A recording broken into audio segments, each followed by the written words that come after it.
So I got into Nashville last night, and this morning I'm starting on this plane just outside of Nashville. It's a Cessna 210, so it's a little different than what I usually work on.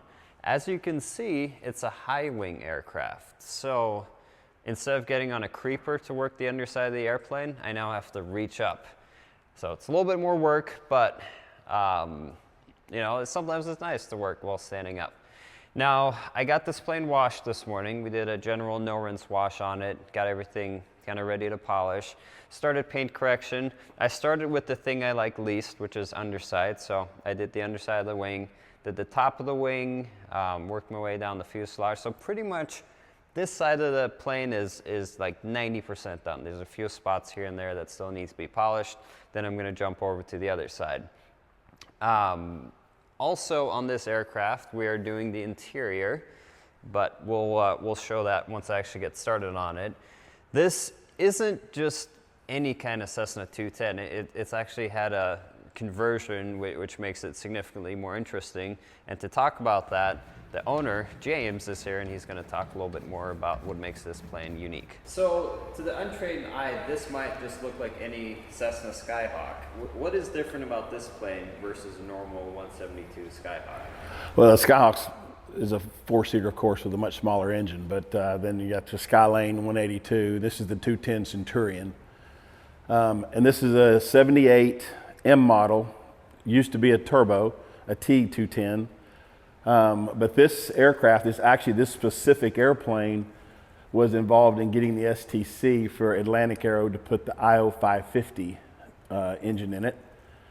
And the unique thing about this 550 is it's got the tuned induction, which you can see here on the top of the engine, which most of the time you have your air induction on the bottom side, which is the hot side. So as your cooling air comes through and gets warmed, it goes down and heats up all your plumbing for your incoming air. But on this 550, it's all on the cool side. So as the cool air comes in, all the plumbing stays fairly cool. And cooler air is more dense than warm air, so it gives it a little more oomph. So I was telling you, I recently flew some of the mission or relief flights when Hurricane Florence hit. And we kept loading stuff in this bad boy, me and a buddy, Bruce Thomas, and he has a 206, and we kept packing these things full, and people couldn't believe how much stuff we were putting in. We usually cubed out before we would max out on our weight. But I had one trip where I had strictly pet food, and golly, that was an interesting trip to say the least. Yeah, how old is this paint? 2010. Okay. But you definitely saw the difference the paint correction makes, though. Yes. Yeah. Absolutely. A lot of people don't realize that a lot of the gloss comes from the paint correction, not the coating.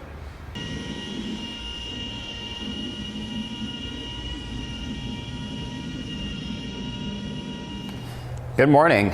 Got a lot done last night. Not a lot of filming got done, unfortunately, but a lot of work got done, so you should be happy for that. The underside of both wings are polished. The tops of both wings are polished. In fact, just about the entire fuselage is polished. There's a little area on the bottom that still needs to be done, but on you see where that blue line runs on the fuselage? From there on down in front of the door. That's about all the polishing that's left. I think actually the underside of the elevator needs to be done as well, but not a whole lot of work. I'm gonna get to polishing, and then it's wipe down, and then it's coating. So pretty close to finishing up this bird. Once that's done, we're gonna get inside, do the seats as well, do the leather treatment on the seats. So here on the lower panels, you can see the holograms going on. So that's from improper buffing. See how there's kind of fingers radiating off that light reflection. So we're going to clear that up. I'll actually run a tape line down the middle so you can see the difference.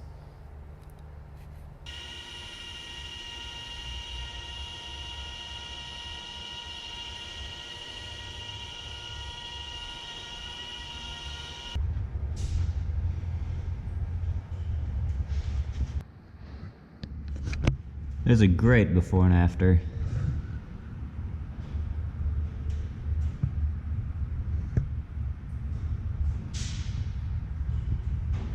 So I'm working on panel wiping the top of the wing. This is the step where we use the alcohol solution to remove any polish residue or oils, fingerprints, anything like that that might be on the surface. So we spray it on with one towel and then we remove any residue with the other towel. This is we're on top of the right wing right now. The underside of both wings are actually all coated. A buddy of mine, Neil, who runs Masters Auto Detailing in Tennessee, came by and he wanted to see what aircraft detailing was about, and I ended up putting him to work a little bit. So he helped get the underside done. It's a lot easier to do that with two people. So thank you very much, Neil. You're awesome. Best of luck to whatever it is you are trying to do.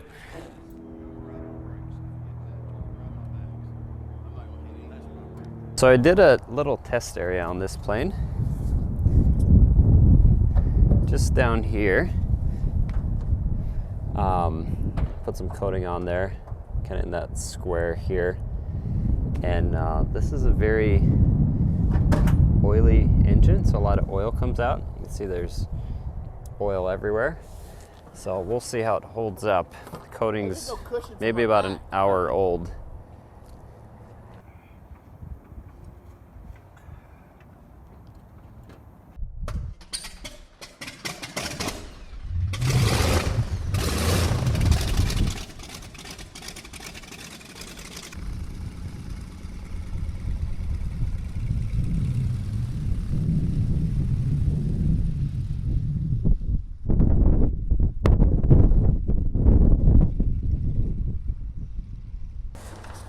This side is wider than that side. Why is that? Because this side is coated, so it's reflecting more light than this side, which is why it's lighter. Very subtle, but you can definitely tell just that little difference the coating makes. If I put the coating here, nothing happens. If I put it on this side, it starts to slide. Since I'm holding the camera, I don't want to let it slide too far because this is a full bottle. See, on that side, we're good. Whoa. Also, I'm wearing a mask, which is why I'm talking a little funny. I started wearing masks during coating, and if I'm polishing with something that's very dusty, which hyper polish isn't, fortunately, you really need to wear a mask, protect your lungs, but this is a organic base, so there's an organic solvent in there, and this is a carbon filter in here, which filters out the fumes, so you're not huffing fumes and getting happy. So the Warbird is back. Let's go see how the paint turned out on that.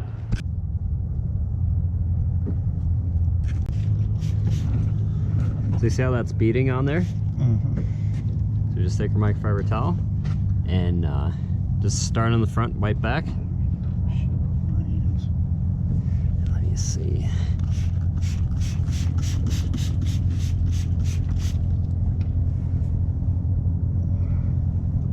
You can feel it drag right there.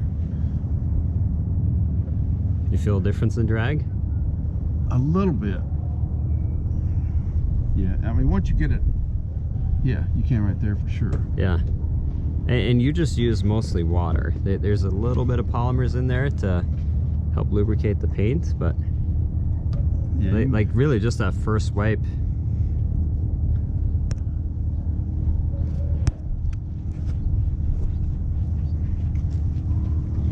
So now when you're sitting underneath the plane, you're not inhaling degreaser.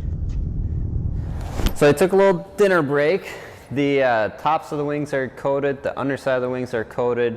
That was a lot of surface area, actually. I didn't realize how much work that was gonna be, especially going up and down the ladder, but it's done now.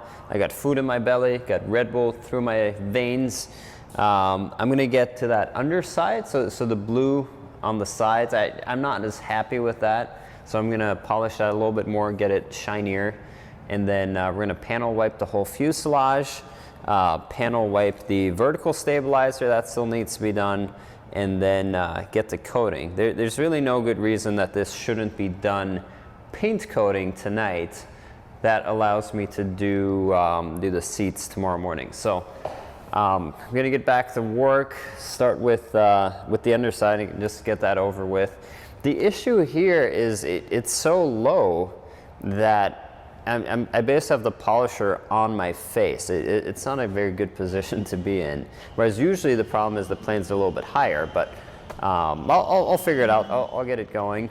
The wings done is just nice. It's nice to have that done. That's a lot of surface area and it sucked quite a bit, so it's nice to have that done and over with. So we're done with the flaps being down here, and in fact I need them up so I can better work on the fuselage. And the cool thing with Cessnas is that you pretty much get a very standardized layout. So I have flown a Cessna 172. I've flown various Cessna 172s. I've flown Cessna 150s, which are the little version. But overall, like I take one look in here, and everything is so intuitive.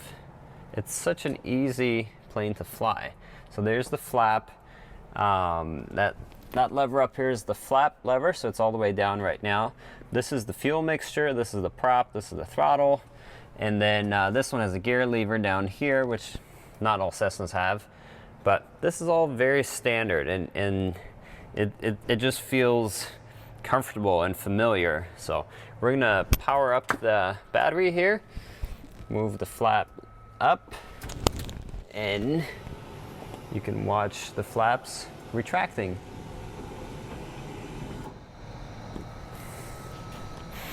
And now that that's up, we just turn the batteries off and we're good to go.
So coating is going. It's going slow.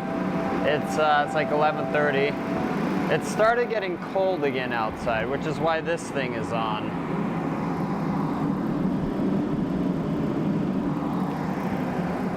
Now, unlike a few episodes ago, where we were running a jet fuel version, that one is propane powered. So it burns a lot cleaner, but ideally what happens is the propane gets converted to carbon dioxide and water. And it's sure as shit converting to water because the humidity in here went up from 30% to 70%. And if you know how coatings work, humidity kind of accelerates the way they cure. So that's good. But too much humidity and the coating starts crystallizing in your pad. The other problem is carbon dioxide is displacing oxygen. So every now and then I get to open the door, vent the place out, cool it down again, only to run the heat again. But I probably have about an hour of coating left on this plane. I'm probably gonna take a quick break now, come back in, get that done. But I'm so close, and I'd really like to not work a whole lot tomorrow. So I'm gonna get back at it.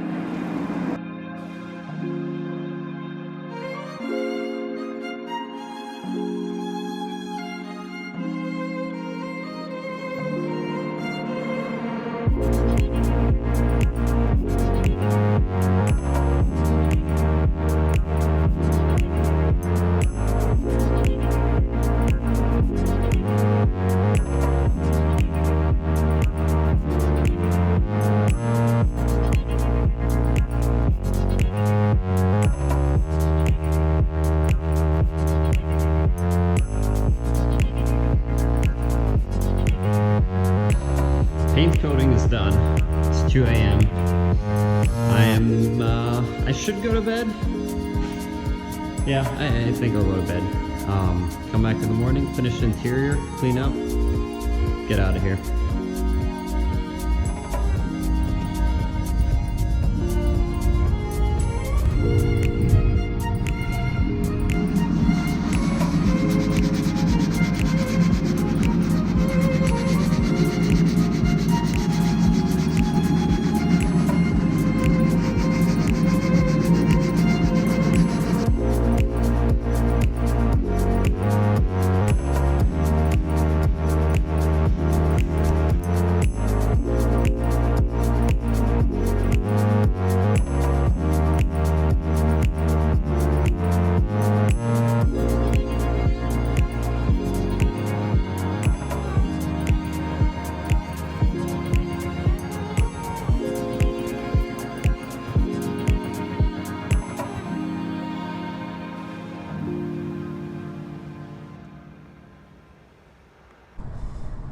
Last night I finished coating at like 2 a.m. That underside just took a lot of work, and I wasn't like the super focused, motivated person I am when I start these jobs, so things just take a little bit longer, but whatever. Slept in this morning, got back in. Plan was to finish cleaning and coating the leather seats, and the seats definitely needed cleaning. It turned out really well. There's a big before and after, but there was kind of where the seat cracks are. There was some mildew growing, and I wasn't able to fully clean that. I didn't think the right thing to do was to lock that mildew in with the coating, so I recommended that the owner purchase a mold killer. So Leather Masters on Amazon has a leather mold kit, so it'd be much more appropriate to clean it with that, and then maybe at some point in the future we can coat it. But I just cleaned them. They look great. The whole plane looks great, actually. It's shiny, it's slick, it's going to be easy to wash, easy to maintain. We quickly reviewed how to take care of it, and I'm off to Nashville International. I don't know if it's I think it's an international airport. Off to Nashville to catch my flight home. Tomorrow is Christmas Eve, so I'm really hoping that I get back without any delay or hindrance. So thank you for watching. I appreciate every single one of you and the time you take to watch, and if you have any questions, put them in the comments. Share this with your pilot friends. Not a lot of people know about coating aircraft, so you can do them a big favor, and you see more of your friends when they don't have to wax their airplanes all weekend. So do me a favor, share, subscribe, and I'll catch you on the next one.